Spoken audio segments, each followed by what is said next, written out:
मुख्तार को अपराधी बना करके अपनी राजनीतिक विरासत बढ़ाने के लिए, अपनी आर्थिक विरासत बढ़ाने का, अपना साम्राज्य बढ़ाने का काम सिर्फ अफजाल अंसारी का था। राजनीति करके अपना ज़िंदगी आनंद में लेते रहे। ये एक बड़ा आरोप है।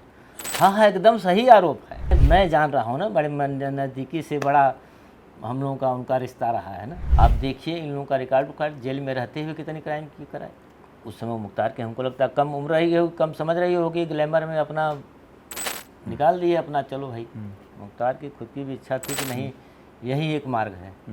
इनके खानदान का जो इतिहास रहा है वो तो स्वतंत्रता संग्राम सेनानियों का इतिहास रहा है। नहीं, ये तब फर्जी अफवाहें अपना फैलाए हैं। इन्हीं का स्कूल कब्जा किया हुआ था, उपराष्ट्रपति महोदय का ही।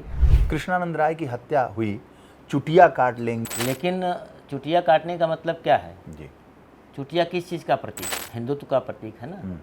तो कहीं जनेऊ उतार लिया जाता था, कभी चुटिया काट लिया जाता है। शिव मंदिर जाके जल चढ़ा रहे हैं, शिव भक्तों को आतंकवादी बोल रहे हैं। मुझे यही बड़ा है, पूरा परिवार खत्म हो जाए, उनके ऊपर घर में घुस के गोली चलाएगी रात में। जब मरना ही है तो फिर ऐसे क्यों? जिंदा रहने के लिए हमको लगता है जो करना पड़े वो आदमी को कर लेना चाहिए। जो समझ में आया वो मैं अपने समझ से किया और आज आपके सामने बैठे। बिल्कुल हम किसी के रास्ते में बाधा नहीं बनते हैं, लेकिन कोई बाधा बने जानबूझ के तो वो माफ़ करने लायक नहीं रहता है। गाजीपुर के सांसद अफजाल अंसारी, जैसा आपने कहा विरोधी हैं, तो विरोधी हैं तो कुछ कहेंगे, ये कहना है आपका। वो हमेशा आरोप लगाते रहते हैं कि आप मुख्तार के साथ ऐसा हुआ, अतीक के साथ ऐसा हुआ, ब्रिजेश सिंह के साथ कुछ नहीं हुआ। नहीं, बिल्कुल उनके साथ नहीं हुआ। आप देखिए इन लोगों का रिकॉर्ड जेल में रहते हुए कितने क्राइम की कराए। उसमें फंसे भी अपनी जिस सरकार में के वो नुमाइंदे थे, उन्हीं सरकारों के आरोप रिकॉर्ड में आप देख लीजिए। अफजाल अंसारी अपनी राजनीतिक रोटी सेकने के लिए मुख्तार को अपराधी बना करके पूरा ज़िंदगी जेल कटवाए और अपना राजनीति करके अपना ज़िंदगी आनंद में लेते रहे। तो अब ऐसे लोगों की बातों पे क्या कमेंट किया जाए? ये एक बड़ा आरोप है। हाँ, एकदम सही आरोप है। ये देश जानता नहीं है। नहीं, देश को जान लेना चाहिए एकदम। मैं जान रहा हूँ ना, बड़े नज़दीकी से बड़ा हम लोगों का उनका रिश्ता रहा है ना। नज़दीकी से मतलब किसी प्रकार की नज़दीकी हो, चाहे दुश्मनी बस हो चाहे दोस्ती बस हो। हाँ, अच्छा, ये आपका कहना है कि मुख्तार अंसारी को जेल में रखने का काम, अपराधी बनाने का काम अफजाल अंसारी ने? हाँ, पूरा। अच्छा, टोटल मुख्तार को अपराधी बना करके अपनी राजनीतिक विरासत बढ़ाने के लिए, अपनी आर्थिक विरासत बढ़ाने का, अपना साम्राज्य बढ़ाने का काम सिर्फ अफजाल अंसारी का था। ब्रिजेश जी, ये बहुत बड़ी खबर है। मैं 25 साल से पत्रकारिता हूँ, मैंने ये सुना नहीं है और वायुमंडल में भी ये नहीं। आपका ये कहना है कि सांसद अफजाल अंसारी, जो मुख्तार अंसारी के सगे भाई हैं, और उन्होंने अफजाल को अपराधी बनाया, मुख्तार को अपराधी बनाया। बिल्कुल, ये जनमानस में है जी। आपसे छूता रह गया हो सकता है जी। लेकिन चूंकि दोस्त दुश्मन को दोनों को करीब से निगरानी की जाती है जी, तो उसके तहत मुझे जो अब तक समझ में आया है कि यही एक कारण है। अच्छा, हाँ, कि अपने भाई को उस लाइन में भेज दो। हाँ, वहाँ से जराइम की दुनिया में वो काम करे। उसके दहशत का फायदा अपने उठाते रहो, अपने सांसद और अपने विधायक बनते रहो। हाँ, ये है चाल है। हाँ, बिल्कुल, ये लोग रिंग मास्टर यही हैं। अच्छा, तो मुख्तार अंसारी भोले थे, मतलब थोड़ा सा भावनात्मक होंगे, तभी तो अपने भाई की बात मानते होंगे, या भाई के आज्ञाकारी छोटे भाई थे? अब इस तरीके से नहीं सोच सकते हैं। देखिए, शुरुआती दौर में आखिर में क्या दुश्मनी थी? ठीक, कोई दुश्मनी थी? 84 से विधायक हैं जी। अफजाल अंसारी, क्या दुश्मनी थी? किससे दुश्मनी थी? क्या वजह थी इनको त्रिभुवन सिंह के घर में 6 हत्याएं हुई? क्यों हुई? अफजाल मुख्तार का क्या दुश्मनी था उनसे? कुछ नहीं। तमाम उस समय के फरार अपराधियों को अपने यहाँ अफजाल संरक्षण देते थे और उन्हीं के साथ जोड़ के इसको अपना, उस समय मुख्तार के हमको लगता है कम उम्र रही हो, कम समझ रही होगी, ग्लैमर में अपना निकाल दिए अपना। चलो भाई, पर्सनालिटी थी, उस पर्सनालिटी का उपयोग किया उन्होंने। हाँ हाँ, पूर्ण रूप से आपराधिक मानसिकता जी। जो विकसित हुई, डेवलप हुई, जो माइंड वॉश हुआ, हम्म, वो इन्हीं की देन है। और उसकी खुद की भी इच्छा थी, हम्म, मुख्तार की खुद की भी इच्छा थी कि नहीं, यही एक मार्ग है जिससे कि साम्राज्य बढ़ाया जा सकता है, खड़ा किया जा सकता है। वो अपने जीवन को जी। अपराध को करियर बना लिए, वो भविष्य बना लिए, उसको रोजगार बना लिए।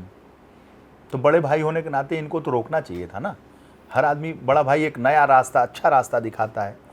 अभी आप अपने परिवार में अपने छोटे भाई को तो सही रास्ते पर चलाएंगे। बिल्कुल, लेकिन वैसी सोच तो होनी चाहिए। जैसे हमारा वही अगर मकसद है, उसी से हम अपना भविष्य तलाश कर रहे हैं परिवार की अपने, तो हम तो वही करेंगे ना। तो लेकिन इनके खानदान का जो इतिहास रहा है वो तो आज़ादी के समय से इतिहास रहा है, बड़ा ही उज्जवल इतिहास रहा है, स्वतंत्रता संग्राम सेनानियों का इतिहास रहा है।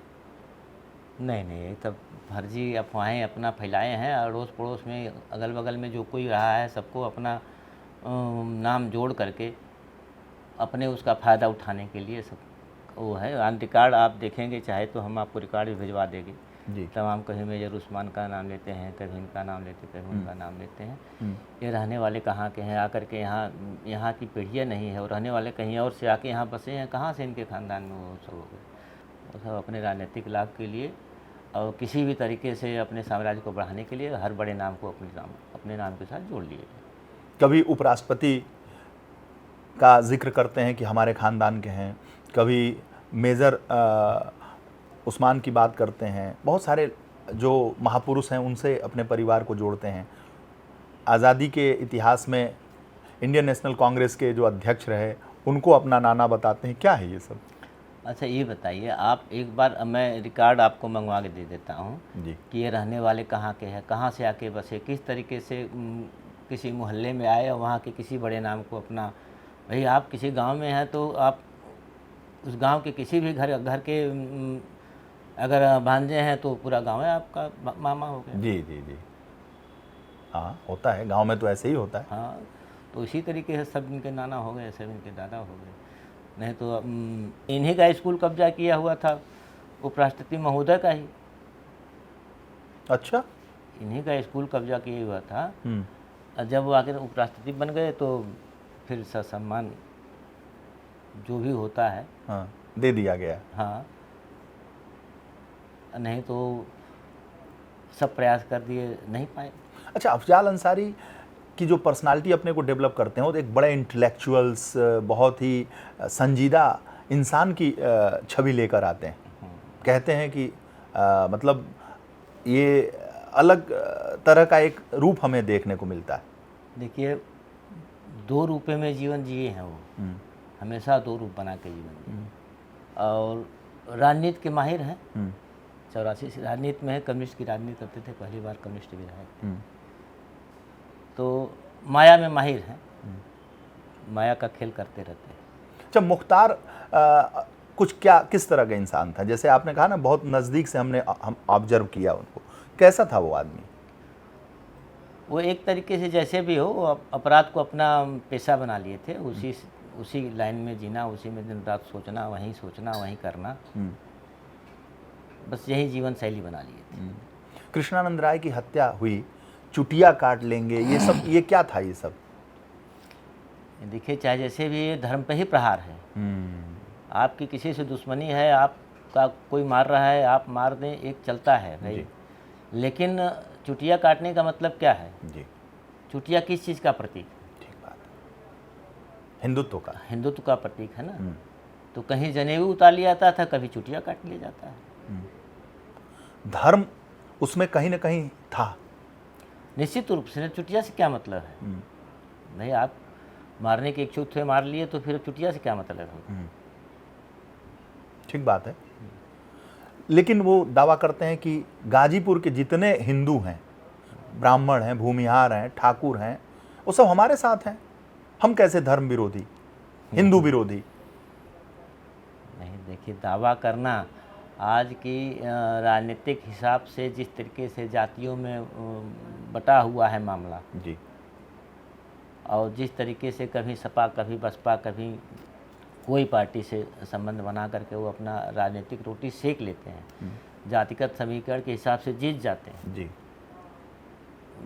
तो वही कह रहे हैं ना कि मतलब जो विभाजन है, जी हिंदुओं में जाति में विभाजन करके जी अपनी राजनीतिक रोटी सेक लेते हैं। जी। चुनाव में हमने देखा कि उनकी बेटी और वो खुद शिव मंदिर जाकर जल चढ़ा रहे थे। शिव मंदिर जाके जल चढ़ा रहे हैं, शिव भक्तों को आतंकवादी बोल रहे हैं। मतलब कौन सा आपका वो है? वो तो राजनीतिक लाभ लेने के लिए आप कहीं भी नमन कर लीजिए। राजनीतिक स्टाइल थी वो, बिल्कुल राजनीतिक स्टाइल थी, कोई शिव से लेना देना नहीं। कोई लेना देना नहीं शिव से। आप एक होनहार स्टूडेंट थे, पढ़ने में बहुत तेज थे, लोग आपके गांव समाज के लोग कहते हैं। अचानक आपको आपके पिता की हत्या के बाद जराइम की दुनिया में या अलग ट्रैक क्यों बदलना पड़ा? खैर पिता की हत्या हुई तो सब जानते हैं, लेकिन हमको लगता है महीने और 20 दिन में हमारे बड़े भाई थे जो एमएलसी भाजपा के थे, जी सुशील विधायक के पिताजी। जी सुशील वगैरह छोटे थे, जी तो हमारे घर में घुस करके वो नौकरी छोड़ करके आ गए थे, हम लोग छोटे छोटे थे। जी तो उनके ऊपर 20 दिन, मैं 1 महीना के अंदर उनके ऊपर मारने के लिए कि किसी तरीके से ख़त्म हो जाए, यही बड़ा है पूरा परिवार ख़त्म हो जाए, उनके ऊपर घर में घुस के गोली चलाई गई रात में। जी न उसका एफआईआर हुआ जी और न उसकी कोई विवेचना हुई। जी। तो जब मरना ही है तो फिर ऐसे क्यों? ठीक बात है। एक दबाव था, जिंदगी को कैसे बचाएं, परिवार को कैसे बचाएं। बिल्कुल, जिंदा रहने के लिए यही दबाव था और कोई दबाव नहीं था। जिंदगी तभी रहती कि हथियार उठाना पड़ा। नहीं, हथियार उठाने की बात न कहिए, जैसे भी उसको आप जो संज्ञा दीजिए, जी। मतलब कि ज़िंदगी बचाने के लिए सबको घर छोड़ना पड़ा।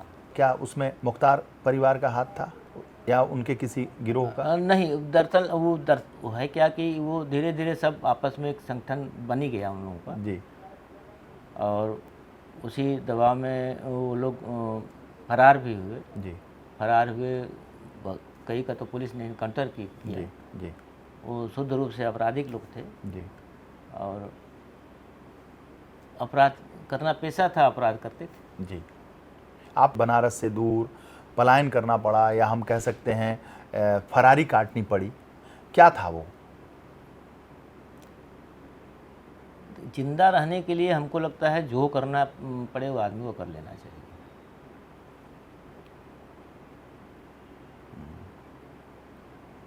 जी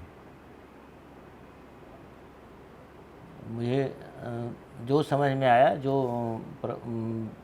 वो मैं अपने समझ से किया और आज आपके सामने बैठे। आपने 25 साल से आपके ऊपर कोई एफआईआर नहीं? हाँ बिल्कुल नहीं, आप पता कर लीजिए, 24-25 साल लगभग हो गया होगा। जिंदगी में जो भी किया उस वक्त की मजबूरी थी। अब मजबूरी समझ लीजिए, या किया या क्या नहीं किया, उस विषय पे जाना बहुत चीज़ नहीं समझते हैं। आपने कहा कि जिंदगी जीने के लिए जो करना है करना चाहिए। बिल्कुल करना चाहिए। जिंदगी जीने के लिए नहीं, जिंदा रहने के लिए, जिंदा रहने। और वो भी सम्मान के साथ जिंदा रहने के लिए जो करना चाहिए वो कोई भी करे, करना चाहिए उसको, शौकिया नहीं। सम्मान के साथ जिंदगी नहीं जीने का मतलब ही कुछ नहीं होता। कुछ नहीं होता, उससे अच्छा मर जाना ही अच्छा है। जी। सम्मान नहीं है तो क्या है? बिल्कुल। उड़ीसा से आप सर जब तस्वीरें आई तो पहली बार लोग आपको देखे कि आप उड़ीसा से गिरफ्तार किए जाते हैं। उससे पहले आप उड़ीसा में थे या जहाँ भी थे, तो कैसे काटते थे सर? कहाँ, कैसे, किस रूप में आपकी भूमिका थी वहाँ पर? कुछ लोग कहते हैं कि व्यवसायी के रूप में थी, कुछ लोग कहते हैं कि धार्मिक रूप में थी, आप पूजा पाठ करते थे, पुजारी के रूप में थे। नहीं, पूजा पाठ तो हम शुरू से करते हैं, आज भी करते हैं। हमको लगता है ईश्वर कृपा रहे, जब तक रहेंगे तब तक भी करते रहेंगे। जो आप मन की मूल भावना है वो तो ख़त्म होती नहीं है जी। जो आपकी ताकत है वो कहीं से आपको ताकत मिलनी चाहिए जी। तो जो ताकत आपको ईश्वर के द्वारा प्राप्त होती है वो कहीं से आप चाह के भी नहीं प्राप्त कर सकते जी। तो वो सब तो मैं करता रहा। मैं इस्कॉन का भी आजीवन सदस्य रहा जी। मैं रामकृष्ण मिशन में बहुत मजबूत सहयोगी रहा। मैं वहाँ व्यवसाय भी करता था, मतलब जो भी समाज के लिए कर सकता था। आप देखेंगे वहाँ, खैर अपने मुँह से अपना वो नहीं बताना चाहिए, मैं वहाँ कोढ़ियों के लिए 25-30 आवास बनाया। कोढ़ी परिवार रहता था उड़ीसा में। उड़ीसा में। अच्छा आज भी आप जाके देखेंगे, हमको लगता है वो होगा। अच्छा। मैं पत्थर का निर्माण करवाया। जी तो मेरी भावना शुरू से थी कि हम जो कर रहे हैं, हमारी इच्छा हो या ना हो, हमारा कर्तव्य के रूप में जो भी सामने आएगा उसका सामना तो करेंगे, उससे तो भागेंगे नहीं। जी लेकिन हमारा जो मूल स्वभाव है, उसको भी जो करना चाहते हैं उसको भी करेंगे, जी। वो भी हम करते रहे। पूजा पाठ जनहित और जो भी समाज के लिए, तो उस समय सुनामी आया था, उस समय मैं वहीं था। जी।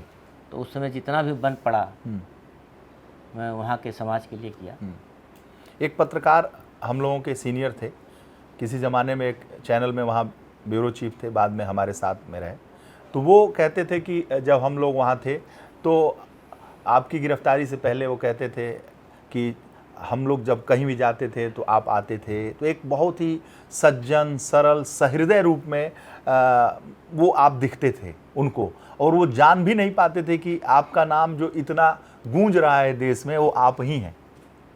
हाँ बिल्कुल, देखिए आप जहाँ कहीं भी हम रहे हों उस बीच में, जी आप कहीं अड़ोस में पड़ोस में जो भी संबंधित लोग रहे हैं, जो लोग भी, तो अच्छा, मूल स्वभाव तो किसी का छुपता नहीं, बहुत दिन तक आप कोई चीज़ छुपा के नहीं रख सकते। जी जी।